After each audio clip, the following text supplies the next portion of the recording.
and challenges in corporate law. And with that aim in mind, and as a part of our webinar series, we present this webinar on the topic, the home buyer's security under insolvency regime. And I will now invite my co-host, Arshit Kapoor, to welcome our guest speaker for the day, that is Mr. Swarnendu Chatterjee, and lay down the background for today's discussion. However, before you start, I request all of our attendees for the session to post their questions on the chat box, and we'll be directing them to Mr. Chatterjee at the end of the session. Arshit, please. Welcome, sir. Welcome you all. We are honored to have you here today. So the audience, we are honored to have Mr. Swarnendu Chatterjee with us.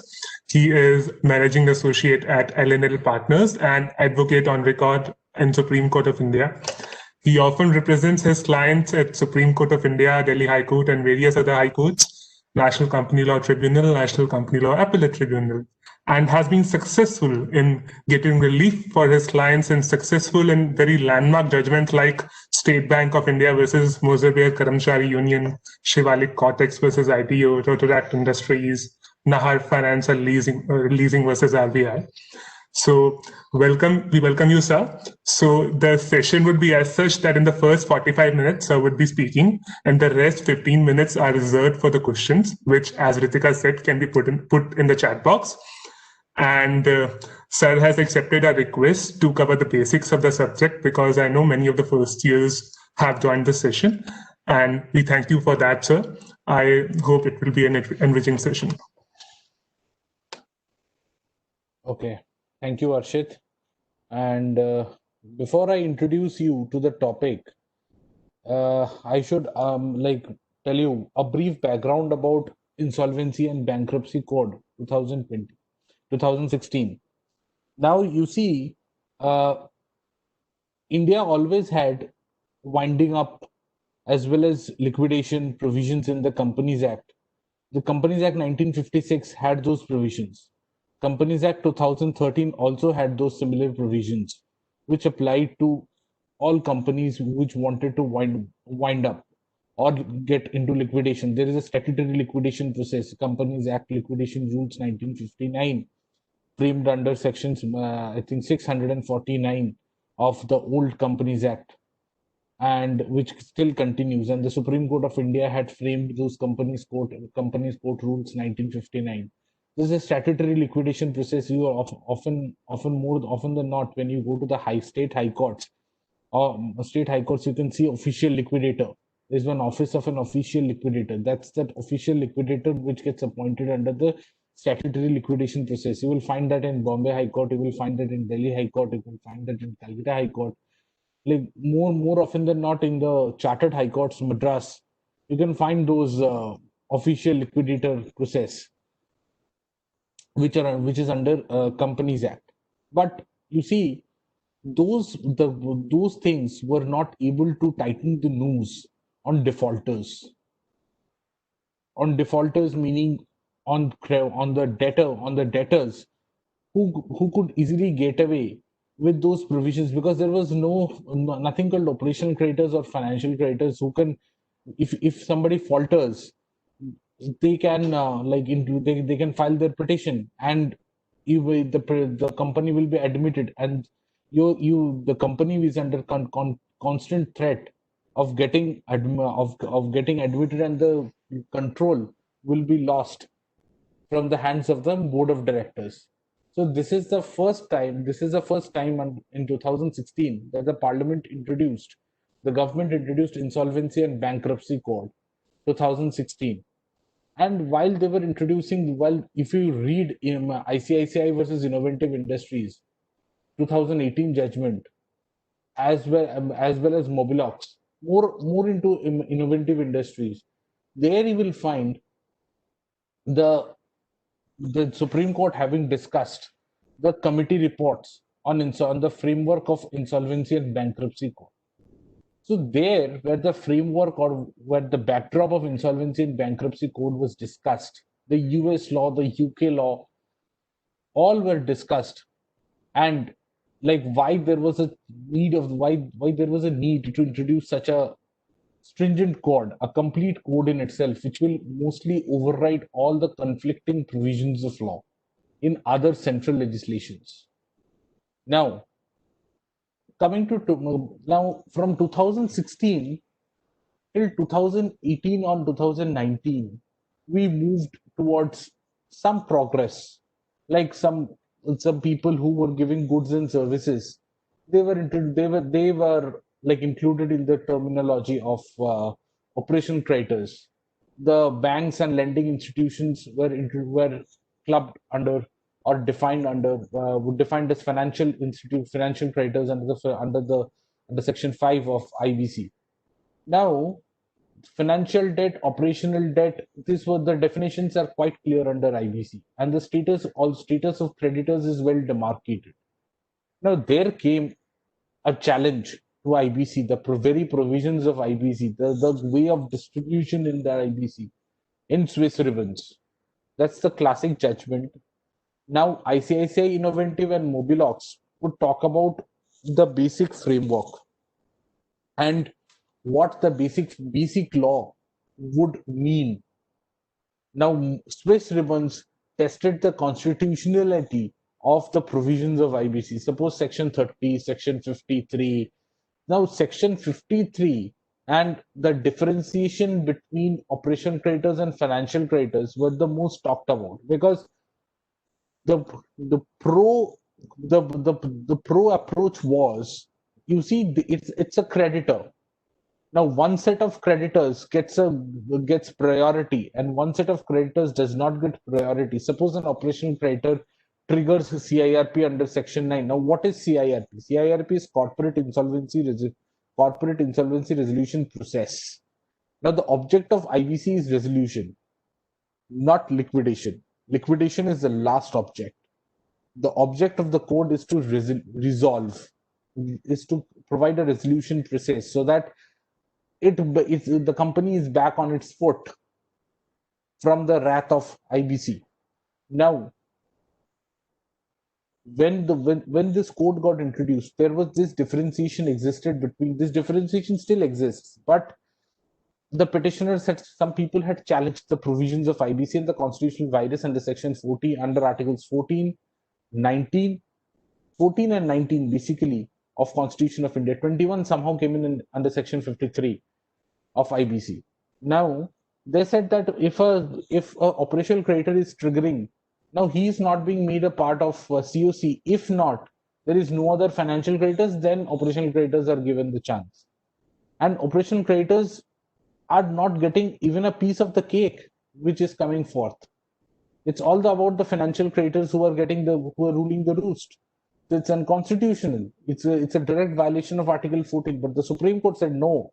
Financial creditors, mostly banks and lending institutions, deals with public money. If they are not able to recover mostly what they have given, then the economy will cripple. And somehow these people somehow they developed a principle called haircut principle. Suppose a value of, if it's a resolution process, a resolution applicant will come and he will give his bid or a resolution plan to buy off the company. Now, this all bidding and what is a resolution plan, what sort of resolution plan will sail through, again was a matter of dispute in number of judgments. Now, in the SR judgment, the NCLAT said, even before SR judgment also, the NCLAT in one judgment had said that there should not be any differentiation in resolution plan between an operational creditor and a financial creditor. Now, again, that matter got reiterated in Committee of Creditors SR versus Satish Kumar Gupta. That's 2019 judgment, November, by Supreme Court. Now, that prompted Parliament to bring in an amendment to overcome the judgment of NCLAT. Section 30 was amended. 30 subclause 2 subclause B was added, where fair and equitable distribution was being talked about. Now, thereafter, the Supreme Court also walked on its path. The petition was amended and the challenge was being laid to these provisions. They said, no, there is nothing wrong with differentiation between operation creditors and financial creditors, they cannot be they cannot be treated on the same platform. But yes, with respect to workmen, they said workmen, although belonging to operation creditors, they are at pari passu charge with financial creditors, so their dues shall have to get settled because they are the backbone of a company. So their dues need to be settled. Fair and equitable distribution should be worked out. And the scope of interference of NCLT and NCLAT was limited to see whether there, there is a compliance of Section 30, there is a compliance of Rule 38 and Rule 39 of NCLT rules of CIRP regulations 2016. That's all. Nothing more than that. There is no other role play. And also in 2019 amendment which I'm talking about, they introduced that in section 12 the government introduced that mandatorily the period of CIRP has to get over within 330 days, irrespective of how many litigation days you wait up on court. The word mandatorily was used in the proviso, but the Supreme Court in its wisdom had struck down that proviso and said that the word mandatorily need not be there because there might be exceptional circumstances like this year. It would not have been possible to complete in 330 days. So the IBBI in its wisdom brought out the regulation 39 and 40, which did not compute this lockdown period within the CIRP process and excluded this. And even the Supreme Court had struck down the word mandatorily from Section 12 proviso. So this is the brief backdrop. And thereafter, the home buyers were feeling the pinch since the beginning. Like when Bikram Chatterjee came up, when Bikram Chatterjee came up, Amrapali, these things were like, this was a case of its kind which came up to Supreme Court, and it triggered somehow the government saying that this is the home buyers are ruling are getting pestered by the builders, and first of all they were treated as operation creditors, goods and services. They like even then some of the NCLTs were not accepting those petitions because there was no clarity in the law. So the government in its wisdom said, we will include them in the financial creditor, section 5 subclause 8 subsection 8 subclause F. Explanation. Now today I'm here to discuss about the status of home buyers under IBC and the evolution of law for home buyers and what are the pros and cons of their inclusion as financial creditors, and what are the developments in law that have taken place, and what are the possible safeguards for the builders or the real estate developers against that.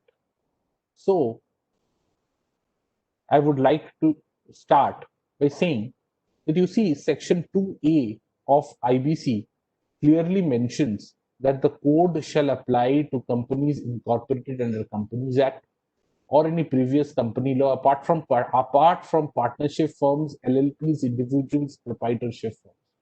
These provisions are there for individuals and all. Section 10 is there, but you cannot, I being a company cannot trigger insolvency against a person, a single member, a single OPC. Against a OPC I can, but a single member individual, sole proprietorship I cannot. The provisions are made, but those are not been notified.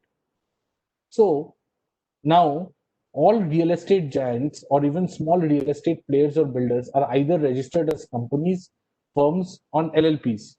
Surprisingly, home buyers were neither previously home buyers or home allottees were neither covered under the definition of financial credit as defined under section 5.7 nor as operation creditors as defined under section 520 5 subsection 20 or any other clause of the code as it stood in 2016. Prior to the Second Amendment Act in 2018, home buyers were not given the status of financial creditor or operation creditor, and the only remedy available with respect to home buyer was before the consumer forums, real estate authority, RERA, and civil courts. And if moratorium was granted under section 13 and 14 of IBC, suppose I, as a home buyer, would have gone and approached the consumer forum or the RERA, and then thereafter there was a financial creditor who like triggered a CIRP process. Now, thereafter, what would have happened is, upon admission, my petition would have been kept in abeyance till the time CIRP process was not over, or till the time liquidation was not over. Now, this position still is there, even though Pioneer Urban has clarified to that extent that RERA and IBC can kickstart at one point of time. But once IBC precedes RERA in admission, then the RERA petition should be kept in abeyance. We cannot go on execution against the resolution professional or the liquidator. So actually speaking, Supreme Court has only gone halfway through, not the full way. If today as a home buyer, like I have preferred RERA, and some bank, let's say State Bank has favored NCLT. Now State Bank or any bank or financial institution being a large player, financial player, they get it admitted because RERA takes time to give 6 months time to give its Excuse me, sir. Yeah. So there's a small request from the audience. They are requesting to go a bit slow. So if can happen, Okay. sir. Thank you, sir. You see, suppose I, as a home buyer, approach RERA, and RERA will issue. RERA has some statutory norms like 6 months, like 3 weeks, 21 days for note after notice. Thereafter, a notice will come for final disposal. These are all practical aspects which takes us into the RERA procedure before the and it does not stop on the RERA award. You need to execute the award. It's like more or less like a civil court. You need to execute the decree, like you want to execute the decree, same thing. It's an execution of the award which takes place. Now, suppose one group of home buyers, let's say myself, I go to RERA, and Arshit, being a home buyer, a same society, same builder, he goes to this in NCLT under IBC. His petition gets accepted in 1 month. My petition is still going on. Now, the moment his petition gets accepted, now both the petitions go hand in hand. Arshit and I can approach RERA as well as NCLT, that both, and Consumer Forum 3. This position has been made clear by Pioneer Urban. But once NCLT accepts the petition and triggers CIRP process, RERA or Consumer Forum, neither RERA nor Consumer Forum can go ahead with the petition until the liquidation or the resolution process is over. Now the question remains, if 3 of them can start together, why can't they continue? The answer which Supreme Court gave is, RP or a liquidator is only an administrative officer under the code. He is not the management, although he steps into the shoes of the management, but he is not the management per se. So how will you execute? And NCLT in a recent judgment has also said that even if you get a RERA award and the RERA award is not being executed, or you have not filed an execution, or RERA award is above the triggering amount of CIRP, you cannot come to NCLT and say that this is a debt. Now, RERA award is not a debt, although that judgment is debatable. But still, NCLT has gone ahead and said that you cannot trigger a CIRP process if you have a RERA award in your favor. You have to go and file an execution petition before RERA. Non-payment of RERA award or compensation cannot form a part of debt, financial debt. It does not come under the definition of debt.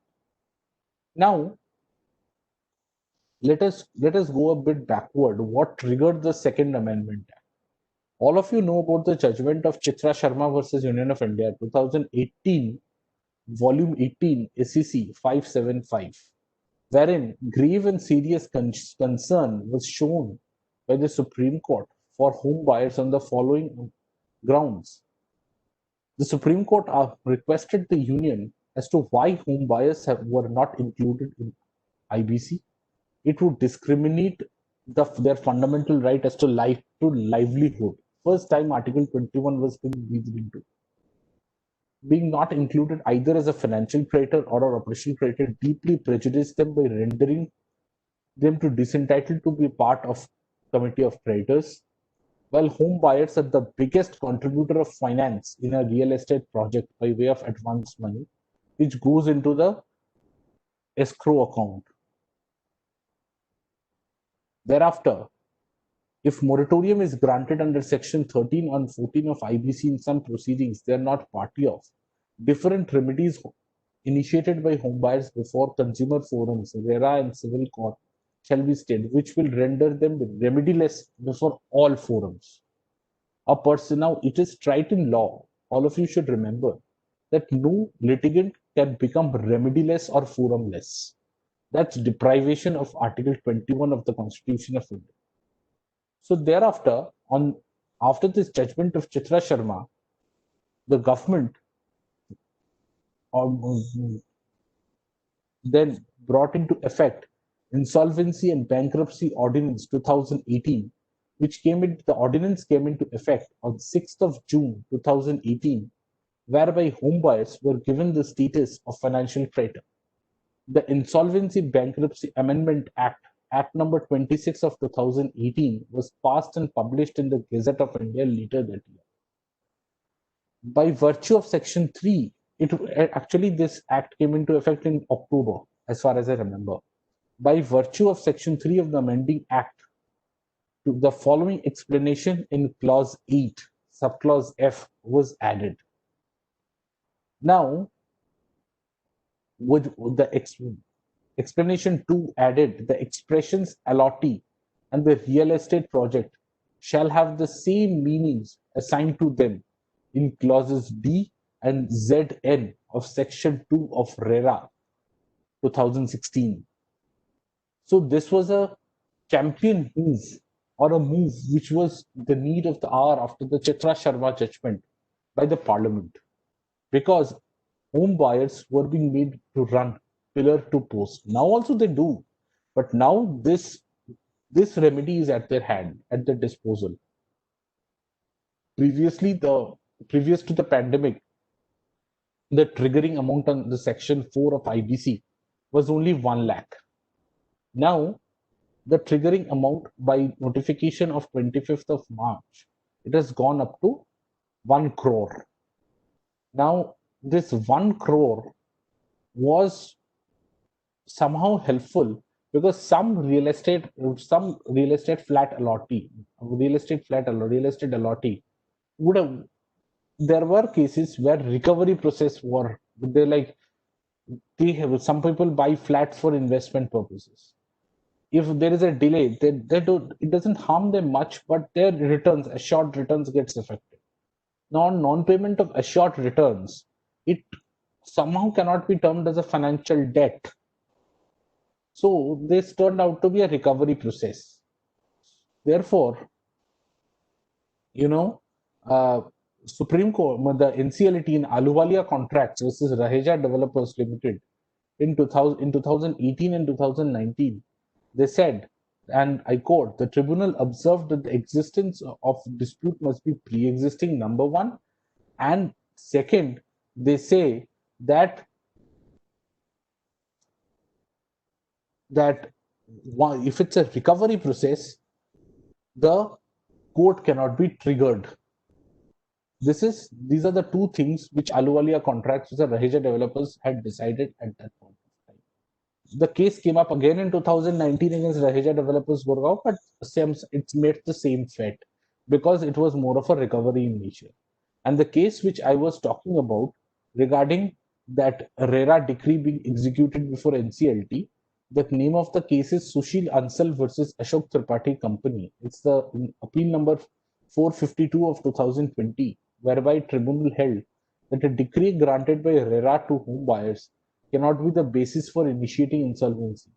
Further, it was observed that the home buyers were decree holders seeking execution of money under the recovery certificate, which is impermissible within the ambit of Section 7 of INB Code.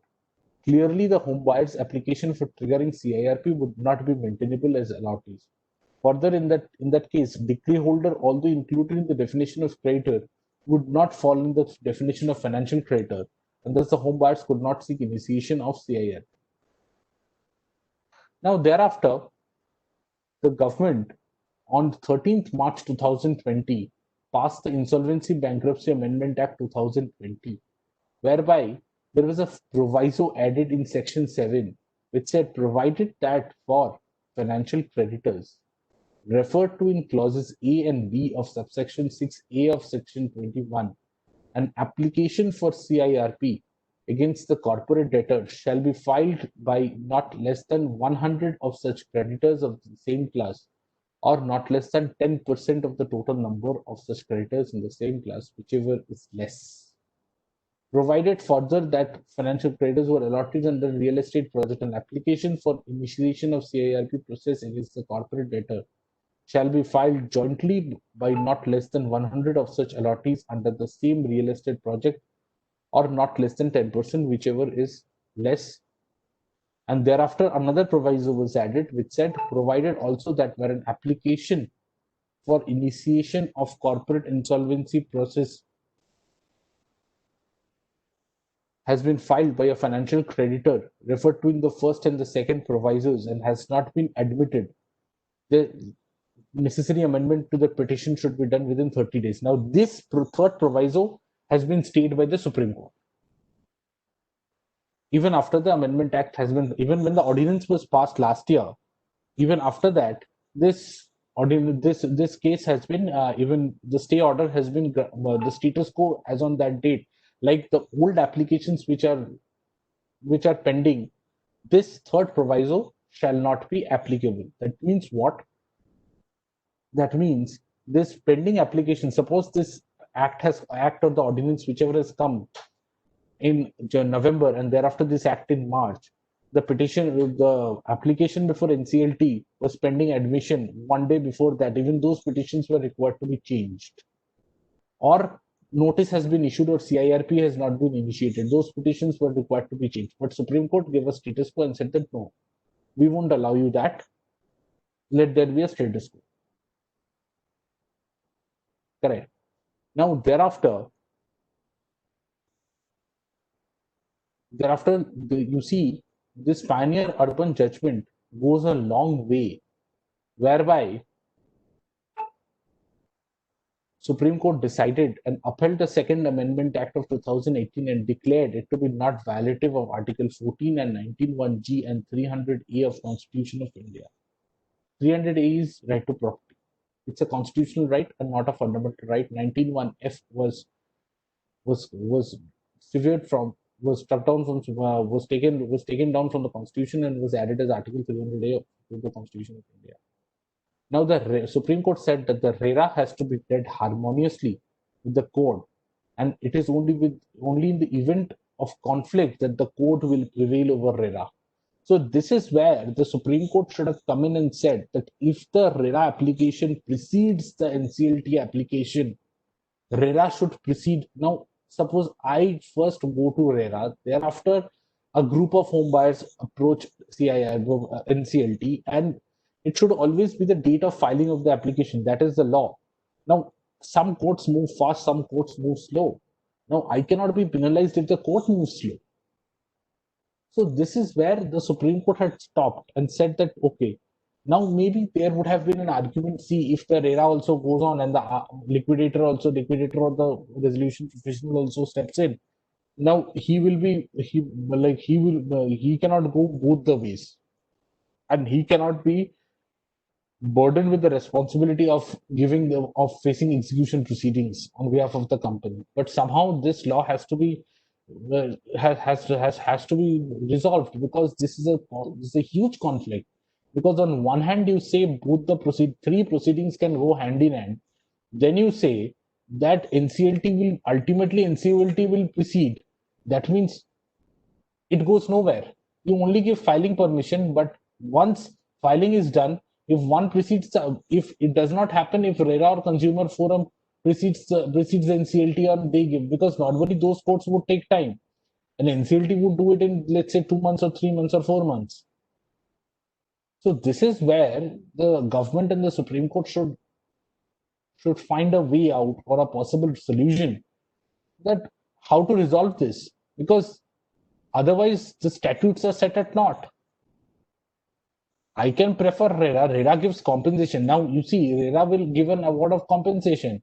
NCLT cannot give a award of now. Suppose there is a 10,000 crores of debt owed by a huge real estate giant, and I have my flat worth 1 crore or 1.5 crores. Where will I be? I don't know when my flat will be delivered. I have paid from my lifetime savings where I will be compensated for. So this is a huge risk where the NCLT, where the home guard still needs protection, which happened with the JP projects, which happened with the Amrapali. Now, how many times Supreme Court will interfere under Article 32 and say that use 142 clause and say scrap the license, give it to NBCC? How many buildings will NBCC build? And what is the guarantee of them being? What is the guarantee that these people will still want their homes to get delivered? Because they are facing irreparable loss. Now, every time banks cannot be said that don't charge interest on this. Now, I will pay bank EMI also. I'll pay rent also. I'll pay the deposits also. So my Article 21 is not safeguarded. So this is where the basic fallacy of law, of this law especially, which needs to be addressed. Apart from other loopholes in IBC, this is one of the major loopholes. By merely giving me a COC berth or allowing me to trigger CIRP process, and that too now you say that there should be 10 people or 10% of the 10% from the same group, or at least 100 home buyers. Now in India, we very well know how many people go along with other people. We'll be anywhere. 100 people is a very, very far-fetched opinion. And if there are total 600 flats, 10% of them means 60 people also. Now 60 people, and going to courts means paying lawyers' fees, paying the NCA, the court fees, drawing up a petition, initiating process, everything will need contribution and will need money. And whenever you talk about money and whenever you talk about paying to lawyers and going to the courts, people will take a step back. So even if I want to go to court and if next 30 people don't want to go to court, then I am deprived. So this is where this amendment also creates an imbalance. Now you want to save the real estate giants very well, but you cannot take away my right under the code. Then what is my process? Even if my flat is above 1 crore, I have to wait for 100 people or 10% people to be a party to me in the litigation process. I cannot trigger it. So this is an impairment which is definitely a violation of Article 14 and creates an imbalance in the favor and creates somehow an imbalance. So like this area of this area should get clarified sooner. I expect it to get clarified in the challenge to the amendment when this is taken up by the Supreme Court once this lockdown is lifted, because these petitions are pending since long. And once this is lifted and once this amendments, this provisos are struck down, on which a stay has been granted, this will provide some relief, because you see, it's very difficult to make a party that way. And you cannot impair somebody. Like today, even if I have a 1 crore and I don't have a party of 100 people, that means I don't have a remedy. I don't have a remedy under IBC. How can you take away a statutory remedy granted to? So this amendment is actually impinging on our choice of forum.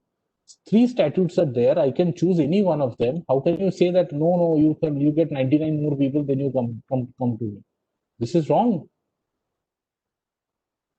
Whereas the other central statute says you go and file. Now, after I file before, if 99 people or 10% people are not there with me at that point of time, and I go to RERA and file, and thereafter somehow 100 people go and file an application before NCLT and gets that admitted. Now, even though I have filed before, my application suffers before RERA.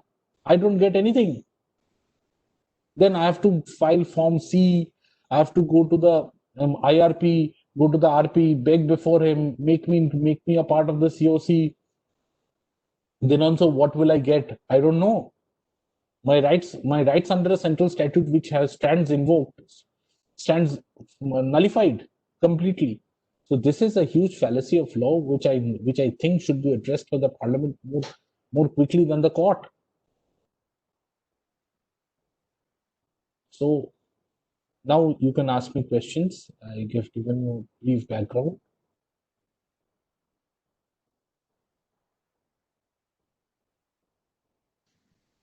Archit, you're on mute. Sorry. So I have two questions right now. The rest you can put it in the chat box. So the first question is asked by, just a minute.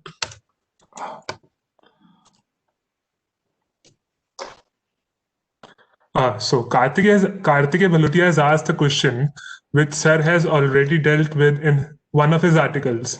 Sir, the IBC Amendment 2020 provides that the amendments shall apply retrospectively, and the pending applications need to be modified to meet the requirements of the new provision.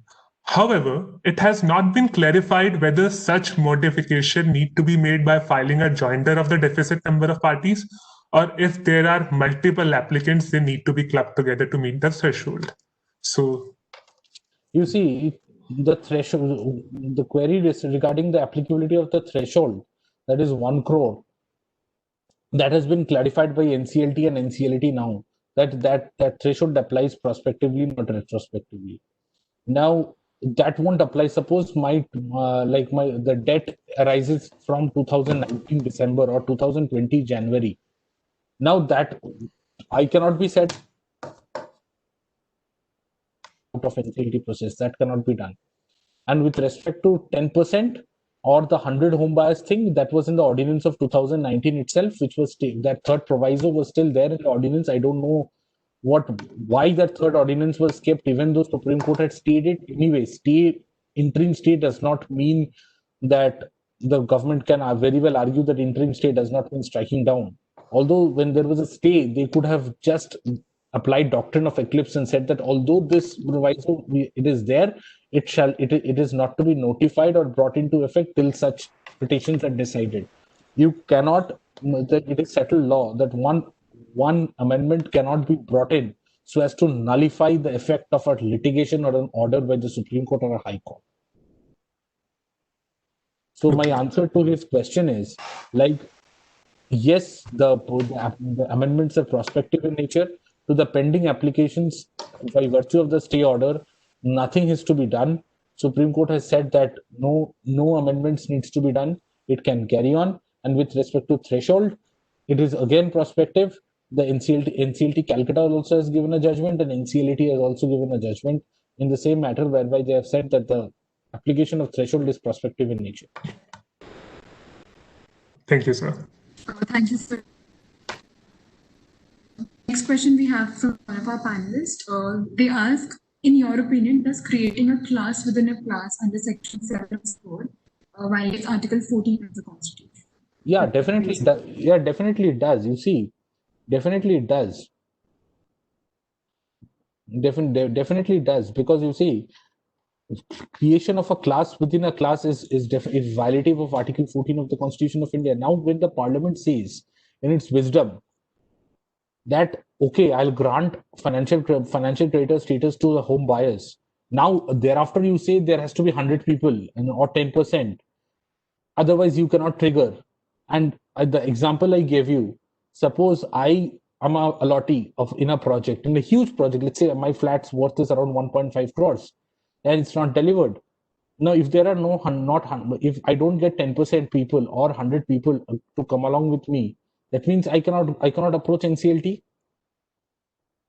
Now I can, because of the Supreme Court stay order. But suppose there was no stay order, they would have, and now Supreme Court stay order is only to the effect of pending applications, not to the new ones. Pending applications, the status quo as on date, which has been given to the pending applications, not to the new ones. So the new ones still suffer. So the new ones gets discriminated. Now, for me, I can't approach NCLT. And after we approach RERA or Consumer Forum, 10% of the other like out of like other home buyers apart from me, the 10% of them go and approach NCLT, concerned NCLT, and they take it forward. And my RERA application is pending, and CIRP gets admitted. I lose out my right. Suppose I don't want the flat anymore. It has been 10 years. There are projects which have remained undelivered for more than 10 years. And people have been paying literally out of the skins. So what happens to them? No compensation. NCLT is not the forum to give compensation. What happens to them? So Pioneer Urban has only gone halfway through, not the full way.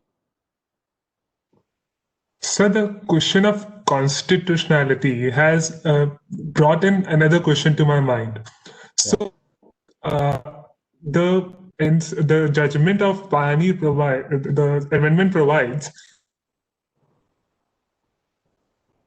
in home buyers the 10% of the total number of home buyers for initiating the same. Arshit, your voice is cracking. No,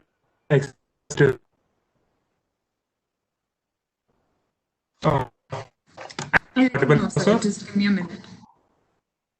Arshit, can you repeat, please? Arshit, can you repeat, please? Yeah. If I'm honest, sir? Yeah, you are audible. Audible? Ritika, I'm audible? Yeah, voice was breaking in between. Can you just stop your videos so that I think the question will be clear? Okay. So I had answered, raised the point of constitutionality or extra statutority of the IBC Amendment 2020 in my mind.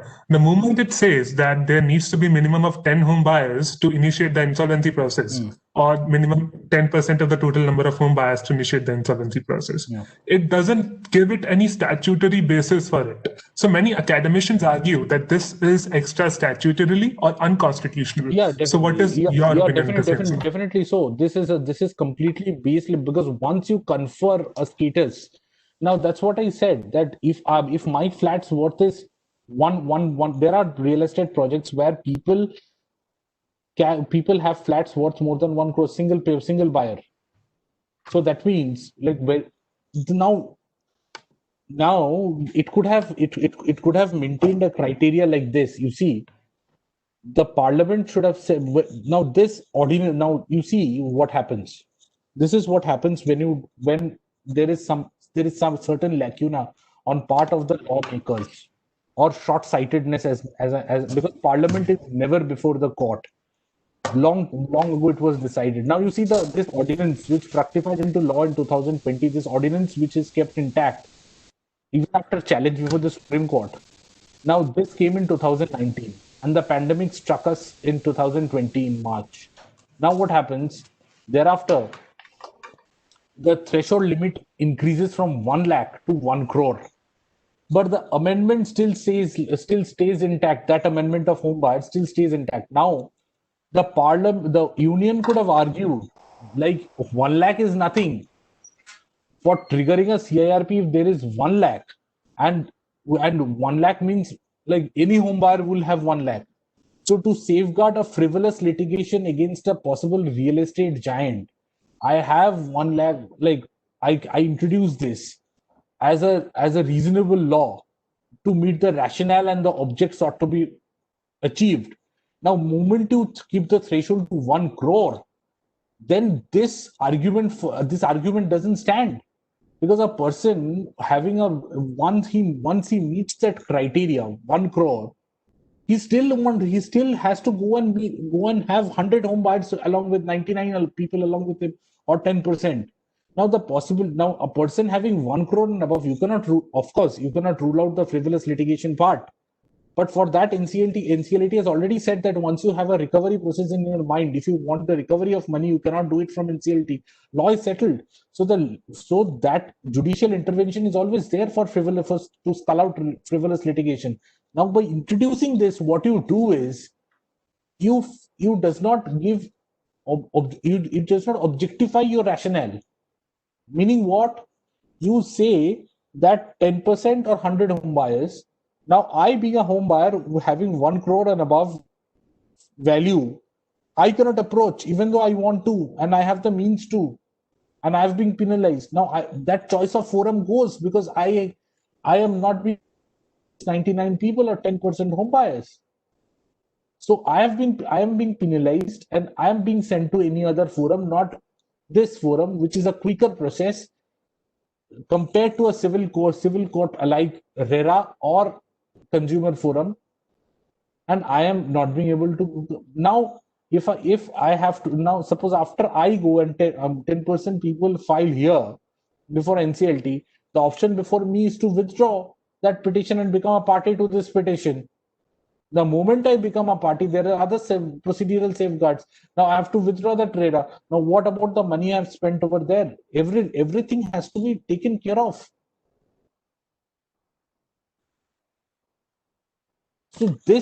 So this amendment somehow misses the bus. Thanks, sir. So there's another question which is a product of this previous question only. So before this amendment came in, the lawyers, so as to save the money of their clients, often used to go for the negotiation sessions after registering a pleading or registering the submissions first under Section 7. And then they used to go for the negotiation, and then they used to withdraw it under 12A. But now there is a behavioral change in the market where the landowners are not willing to negotiate. So I would like to seek your opinion on this, sir. You see, 12A comes into play only when after the COC has been formed, not prior to formation of COC. Now, from filing till admission, if I pay off, there is no question of COC, no question of 12A. Now, the person who files gets the cake. He walks away with the cake. Now, but I run the risk of again facing another application by a possible creditor. So this can happen. Now, what is the second part of your question? I wanted to ask that there are many hurdles under Section 7 now. Now, now you see, negotiation process or a process of settlement is not barred by the statute, but NCLT has no power to send you for settlement. It is on your own if you have to do a settlement. It only provides that even after COC formation, if 90% of the financial creditors votes in the favor of the settlement, you can provide it 12A and withdraw the application, which Supreme Court used to do by virtue of Article 142 prior to this amendment. So you see, Section 7 only gives you Section 7 applications are more dangerous than Section 9. Operational creditors you can still, but financial creditors have certain amount of leverage or have the financial capacity to go on. So maybe this negotiation process or the statute or the procedure, like the most favorable way to get out of Section 7 is to settle the amount prior to 12A, because COC is in the hands of the financial creditors, which is a difficult task on pleasing. Thank you, sir. I think with this we have come to an end of these question and answer session also, and I'm sure the panelists today have a lot to take with them and read up on the things so that you mentioned, and a lot of other research aspects also. So thank you so much for joining us for these webinar series, and we hope that more such collaborations can happen with the Center for Corporate Law. On behalf of the Center, we thank you for joining us. Yeah, and thank you, sir. It was a long pending webinar. And yeah, sir often says that when you have to speak, you must take the court with you and take the session with you, like Mr. Salve. And I often have seen him acting like a respondent. So he keeps quiet, and the other side, they contradict themselves, and the case gets over. This is what happens in the question answer session today. So it was quite a rhythm with his court advocacy manners. It was quite a Thank you so much, sir. I hope the attendees are happy today. It's been such an enlightening session. And any suggestions can be sent to ccl@npo.ac.in, as well as any doubt can be asked in the same email. We'll forward it to sir. We request you not to approach him directly. Thank you, sir. Is there anything you want to say? No, thank you. Thank you. I'm happy and glad to be a part of this. And thank you for the It's a pleasure. Thank you so much. Thank you Sir. so much. Thank you so much.